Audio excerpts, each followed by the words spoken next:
Well, hello there. This is Grandma Lois checking in. It has been an exhilarating day. This is the first big day of yard sales. And did we have fun?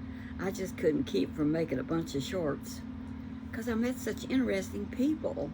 I met a lady that's 96. Well, I remember her from yard sales in time past, but she said her birthday was Saturday.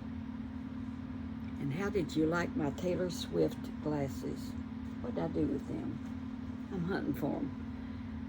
Anyway, what did I do with them? They were so cute. It looks like I've lost them. Hell, maybe I'll find them sometime. I don't see them nowhere. Well, shucks. I found them. Here they are. It said right on the title that these were Taylor Swift glasses.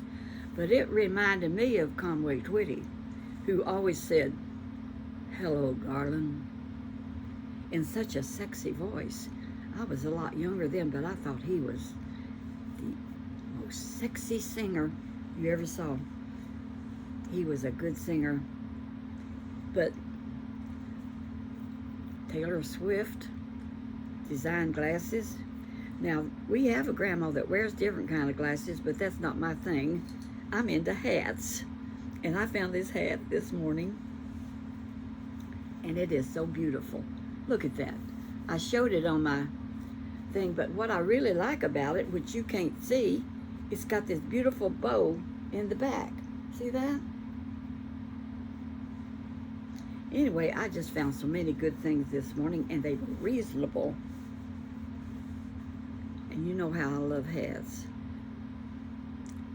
So we're getting all loaded up with hats, and I'll be wearing some more because I found a really pretty one. I believe I'll give up the Taylor Swift glasses. But they do match my scarf and my rose, so I'm coordinated. But I'll give that up. Now I can see again. These are really sunglasses, so I could wear these when I'm out in the sun because I wear prescription lenses. So I'm visiting with y'all this morning when I got back from all those yard sales, drinking my coffee, which is hitting the spot. And it's getting close to lunchtime. What in the world am I going to fix? I know, hot dogs. I got some hot dogs on hand, so I'll fix hot dogs.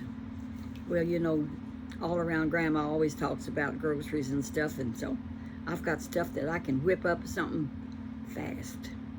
Because, you know, when I was about, I was probably 17 years old, I worked at a place called the Bobolink. Now, the Bobolink was a fast food place, and you cooked everything on the grill or you deep fried it. So I can cook anything on a grill, including T-bone steaks, and they're really good. And we'd fry chicken in the deep fryer and get them, and then I could make a salad really quick. So I learned so much when I worked at the Bobolink. My sister got on there, and her name was Phyllis, and I met a Phyllis this morning that said she's got a whole bunch of clip earrings, and today's Friday, and she's going to bring them tomorrow, and I got her phone number, and I'm going to get James to take me tomorrow and let me look at more clip-ins. I like to see these tangle. I'm a little childish. They say as you get older, you get childish, but you know what? I never do give up being childish. I just am. I just enjoy life one day at a time because sometimes you don't even have that much. Fix this wig. Somebody said this morning, "Your hair is so beautiful." I said, "Thank you.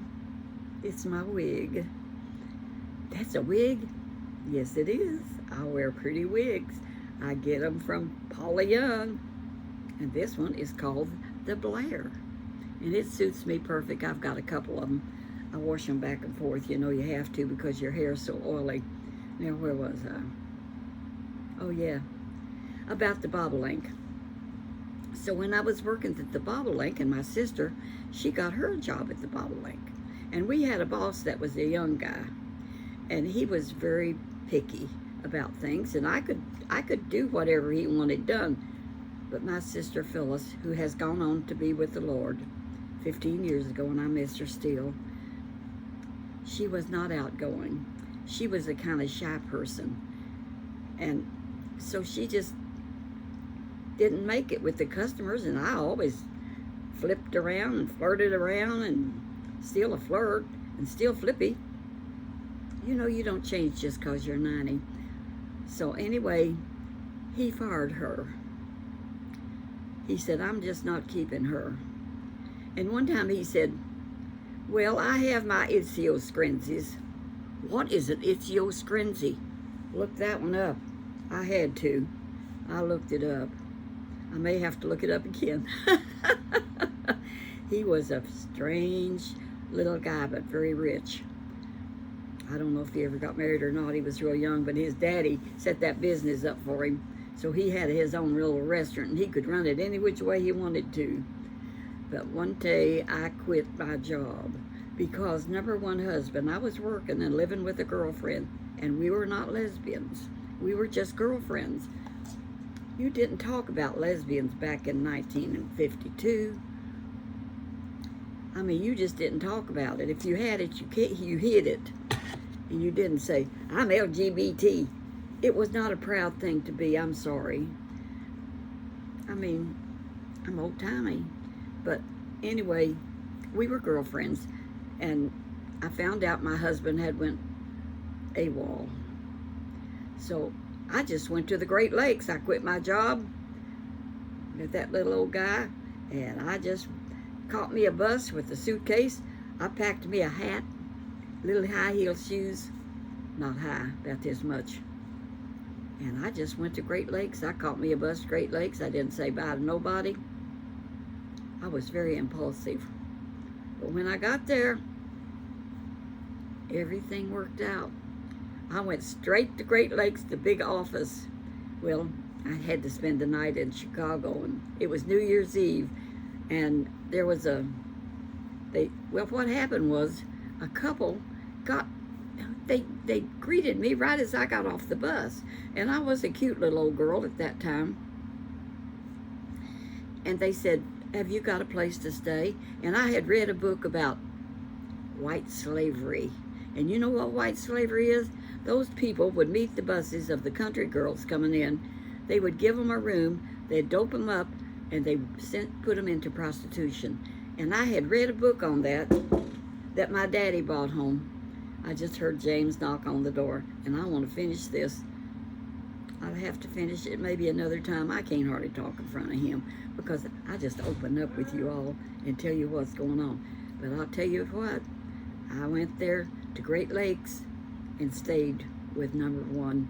I got me an apartment. Everything worked out. He turned out okay. So I'll talk to you later.